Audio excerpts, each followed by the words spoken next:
आप देख रहे हैं फास्टर प्लस न्यूज। उपस्थित हैं जनपद कुशीनगर के कप्तानगंज नगर पंचायत में, और नगर पंचायत में सभी प्रत्याशी जो है सामने हैं और चुनावी कवरेज कर रहे थे। लेकिन इसी में हम उपस्थित हैं उषा अग्रहरी, जो जिनके पति पूर्व में चेयरमैन भी रह चुके हैं और वर्तमान में चेयरमैन पद की उम्मीदवार हैं। इस समय उनके आवास में है। आवास पे एक मीटिंग देखने को मिला है आर्य समाज मंदिर को लेकर के। आर्य समाज के लोगों का बड़ी आस्था से जुड़ा हुआ है आर्य समाज मंदिर, और उसी को लेकर के कुछ चर्चाएं हो रही थी, कुछ मुद्दों पे बातचीत हो रही थी। तो इसी में हम उपस्थित हो गए हैं और थोड़ा सा जानकारी लेने की कोशिश ये करेंगे कि किस प्रकार की चर्चा हो रही थी और कैसी मुद्दाओं पे बातचीत कर रही हैं। नेताजी, स्वागत है आपका बहुत बहुत हमारे जी। आपको बहुत बहुत धन्यवाद। अभी आप जो है देखा गया है कि आप जो है लगातार अपने क्षेत्र में जो भी मंदिर है, मस्जिद है, वहाँ पे योगदान दे करके उनको सुदृढ़ीकरण करने का प्रयास कर रही हैं। और आपसे जो भी बन पा रहा है वो उसमें सहयोग राशि के रूप में हो गया या फिर तन मन धन से आप उसमें सहयोग कर रही हैं। इसी में आप आज जो है आर्य समाज के मंदिर के लिए कुछ मीटिंग आप रखी हैं। कैसी मीटिंग है और क्या चर्चाएँ हो रही हैं? जैसे वो बहुत सालों से अस्त व्यस्त पड़ा हुआ है, तो मतलब कि उसमें काम थोड़े बहुत अधूरे रह गए हैं। तो कुछ युवा समाज के बच्चे आए और कहने लगे कि आंटी मुझे कुछ सहयोग चाहिए। मैं बोली ठीक है, सहयोग कर देती हूँ। तो मेरा सहयोग हुआ 1 लाख रुपया, ताकि कम से कम उसके फर्श और दीवार थोड़े अच्छे हो जाएं, डेंटिंग पेंटिंग हो जाए, कम से कम एक छोटा मोटा जो उसमें कार्य हो वो थोड़ा अच्छे से हो जाए, देखने में अच्छा लगे। इसके पहले जो है आप कब्रिस्तान में योगदान दी हैं। जी, कब्रिस्तान में दिए और फिर अब मंदिर की सोच बना ली है। देखा जा रहा है जो है कि चुनाव नज़दीक है, सबके दिमाग में एक क्वेश्चन आएगा कि नेताजी चुनाव नज़दीक आया तो सब कुछ दिखाई दे रहा है, इसके पहले नहीं दिखाई दे रहा था? नहीं, इसके पहले भी मैं करती थी, क्योंकि जब हमारे पति चेयरमैन थे तो वो जो है उसी आर्य समाज मंदिर को जो है फर्स्ट फ्लोर उन्होंने ही बनवाया है। ऐसा कोई बात नहीं है। देखिए, अभी तो आरक्षण भी नहीं आया है, टिकट भी नहीं क्लियर है। ऐसे में कैसे कह दूं कि चुनावी चीज़ों को लेकर के मैं दान कर रही हूँ? ये तो मेरा सहयोग है, जो चुनाव लड़ूं या ना लड़ूं, तो मेरा कोई स्वार्थ नहीं है। तो अभी जो है लोग कह रहे होंगे, जो अदर प्रत्याशी भी रहेंगे उनको भी यही लगेगा कि चुनाव नज़दीक है तभी। इसके पहले आपने क्यों नहीं किया? अब इसके पहले बच्चे नहीं आए तो हमने नहीं उस बात पर ध्यान दिया। अब हमारे सामने ये बात आ रही है तो मैं सहयोग कर रही हूँ। अभी जो है आप 1 लाख रुपए का डोनेशन करेंगी, उसमें डोनेट करेंगी, दान देंगी, जिससे मंदिर का सुदृढ़ीकरण होगा। आप जो है ऐसे कितने क्या क्या आपके दिमाग में है जिस पे आप दान देकर उसका सुदृढ़ीकरण कराएंगी, सुदृढ़ रूप से उसको बनवाने की कोशिश कर रही हैं? कुछ ऐसा धर्मशाला हो गया, ऐसे कुछ भी क्या है आपके मुद्दों में?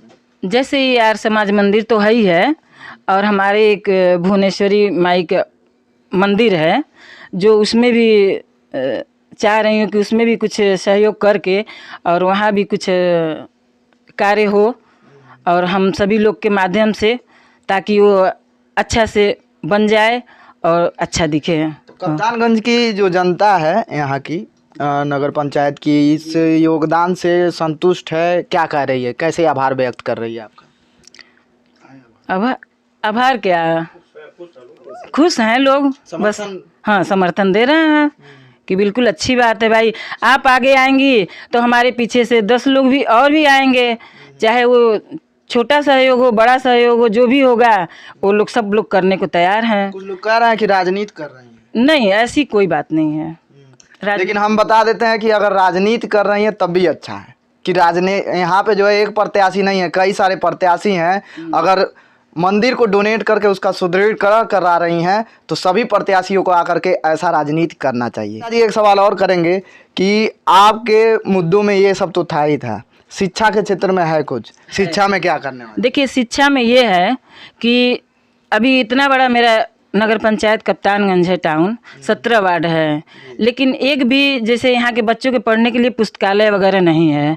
जो मेरी सोच है कि अगर जनता का आशीर्वाद रहेगा तो मैं पुस्तकालय बनवाऊँगी और एम्बुलेंस का भी व्यवस्था करवाऊँगी, क्योंकि यहाँ पूरा 17 वार्ड मिला करके एक भी एम्बुलेंस नहीं है, ताकि कोई भी भाई, गरीब भाई अपना काम चला सके, जा सके, अच्छे से इलाज करा सके। यानी स्वास्थ्य के क्षेत्र में भी ध्यान है। और क्या मुद्दा है आप में ऐड जो कप्तानगंज को देंगी अगर यहाँ की जनता आपको और चुने? देखिए लगता है कि बहुत सालों से इसमें बहुत अच्छा से काम नहीं हुआ है। जो सड़कें नालियाँ बहुत अस्त व्यस्त पड़ी हुई हैं, तो उन चीज़ों को लेकर भी मेरे ध्यान में है। और अगर जनता का आशीर्वाद रहेगा, दुआएं रहेंगी, तो मैं उन सभी का विकास का गंगा बहाऊंगी। चलिए धन्यवाद। और इसी में हम आपको बता दें कि मीटिंग के दौरान जो है आर्य समाज के जो अध्यक्ष जी हैं, अध्यक्ष जी भी यहाँ पे उपस्थित हैं और कुछ सीनियर सिटीजन भी उपस्थित है जिनके पास अनुभव काफ़ी होता है कि समाज का कैसे विकास किया जाए। तो बात करेंगे हम अध्यक्ष जी से शुरू करते हैं, उसके बाद बातचीत करना शुरू कर देते हैं। स्वागत है सर आपका। बहुत बहुत धन्यवाद। सर कैसे सुदृढ़ीकरण ऐसा करना चाहिए सभी को कि नहीं करना चाहिए? बिल्कुल सही समय सही वक्त पर हर व्यक्ति को अपना योगदान देना चाहिए। और मैं आपको बता देना चाहता हूँ आपके चैनल के माध्यम से, 2004 में आर्य समाज धर्मशाला बिल्कुल खंडहर था, जिसको मैं अपने और कुछ सहयोगी साथियों को लेकर के मैं उसको सुदृढ़ीकरण कराया। 2008 में माननीय सांसद विधायक अतुल सिंह जी थे। अतुल सिंह जी द्वारा दूसरे मंजिल का मैंने उनसे योगदान लिया। जो मंजिल बनी हुई है उसकी सुंदरीकरण नहीं हुई है। तब से आज तक उस धर्मशाले को, उस मंदिर को हम देख रेख करते रहे हैं और यथा स्थिति के हिसाब से उसमें कार्यरत लोग काम करते रहे हैं, सहयोग के रूप में चलता आया। विगत जो है, अभी मैं 4 महीने पहले सांसद जी को एक पत्र लिखा हूँ, 1-1.5 महीने पहले मैं विधायक जी को भी पत्र लिखा हूँ और दिया हूँ कि आपके द्वारा इस धर्मशाले का सुंदरीकरण हो और इसका विकास हो, ताकि सारे लोग इसको इस्तेमाल करें। बहुत अच्छी पहल है कि हमारी आंटी जी एक अपनी अच्छी सोच बनाई कि जो 1 लाख रुपये आर्य समाज के नाम पर उस धर्मशाले के सुंदरीकरण में दे रही हैं। मेरे भी फंड में, मेरी भी कमेटी में कुछ धन है, इनका भी धन आएगा। और नगर के मैं चाहूँगा कि प्रत्येक व्यक्ति अपना सहयोग दें ताकि नीचे का तल सुंदरीकरण हो जाए।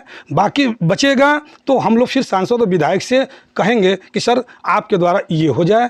इसके लिए मैं बहुत बहुत धन्यवाद आप लोगों को देता हूँ कि ये काम होना चाहिए। तो कुछ लोग कह रहे हैं कि राजनीति कर रहे हैं। अब देखिए, अब लोगों की भावना क्या है, दान देने वाला आज नहीं कभी भी वो दान देता रहेगा। आज अगर चुनावी माहौल को देख करके लोग दान दे रहे हैं तो ये चुनावी माहौल की ही जनता जानेगी कि ये दान कैसा है। लेकिन चुनाव में सब प्रत्याशी को करना चाहिए कि नहीं इस तरह की राजनीति? बिल्कुल, देखिए नहीं, चुनाव का मुद्दा बना के नहीं, चुनाव का मुद्दा नहीं, एक सहयोग के रूप में अगर 10 लोगों में 20 लोगों में जागरूकता आवे और वो योगदान दें और वो चीज़ बन जाए समाज के नाम पर, वो चीज़ दिखाई दे कि वास्तव में फलां के द्वारा इतना सहयोग मिला और इसके द्वारा ये काम हुआ। देखिए, आर्य समाज मंदिर है, उसका संस्था है और उस संस्था के अंतर्गत उसमें काम होना है और वो होगा और सर्व समाज के लिए वो संस्था है। और हम तो चाहते हैं उसमें शादी हो, विवाह हो, हवन हो, कुंड बने, पूजा हो। और हमारे आर्य समाज में साल में 1 बार हवन का भी कार्यक्रम उसमें होना चाहिए। वो उसी का वो भवन है और उसी के साथ में सामूहिक विवाह भी होना चाहिए। सबको हम जो है निमंत्रण दें और ये कार्यक्रम। क्या कहेंगे सर, क्या कहेंगे? इस पहल का हम स्वागत करते हैं। समर्थन देते हैं? हाँ, समर्थन देते हैं। चाचा जी आप? हाँ, समर्थन दे रहे हैं हम। समर्थन दे रहे हैं भाई जी। यही मीटिंग हो रही थी और इसी आवास पे जो है हम उपस्थित है। कुछ युवा हैं, चूंकि नेताजी कह रही थी कि युवा हमारे पास आए हुए थे, तो क्या कहेंगे जी? अरे भाई, हम भी समर्थन दे रहे हैं। सामाजिक काम हो, अच्छी बात है। हमारे नगर में विकास हो, अच्छी बात है। हमारे नगर का उत्थान हो, अच्छी बात है। हमारे सब युवा वर्ग इसको पहल करें, इसका स्वागत करें। ये नेक काम है। चुनाव को देखते हुए नहीं ना हो रहा है? नहीं, ये तो सामाजिक काम होना चाहिए, हर समय होना चाहिए। क्या कहेंगे भैया? भैया ये अच्छी पहल है। ऐसा काम होना चाहिए कि नहीं? हाँ, एकदम होना चाहिए। तो यहाँ पे मीटिंग हो रही थी और मीटिंग में ही उपस्थित